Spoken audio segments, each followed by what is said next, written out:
સાબરકાંઠાથી આ જાણકારી સામે આવી રહી છે, જેમાં જિલ્લા પંચાયતના અધ્યક્ષ દ્વારા અત્યારે રાજીનામું આપી દેવામાં આવ્યું છે। આ તમામ જાણકારી સાબરકાંઠાથી, જેમાં જિલ્લા પંચાયતના સભ્ય અમૃત પટેલે રાજીનામું આપ્યું છે।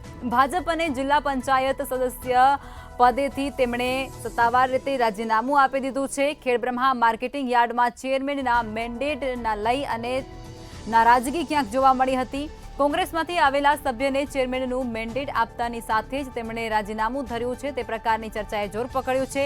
ભાજપના જૂના કાર્યકર અને સદસ્યના રાજીનામાને લઈ અને સમગ્ર જે રાજકારણ છે તેની અંદર પણ ક્યાંક ખળભળાટ જોવા મળી રહ્યું છે। કોંગ્રેસમાંથી આવતા લોકોને આવકારવામાં આવી રહ્યા છે, જેને જ કારણે જે ભાજપના પાયાના કાર્યકર્તાઓ છે તેમાં ક્યાંક ને ક્યાંક નારાજગી વધી રહી છે અને એવા રોજબરોજના કિસ્સા સામે આવી રહ્યા છે, જેમાં આ એક વધુ કિસ્સો આજે સામે આવ્યો છે। ખેડબ્રહ્મા માર્કેટિંગ યાર્ડમાં ચેરમેનના મેન્ડેટને લઈ અને આ રાજીનામું ધરવામાં આવ્યું છે।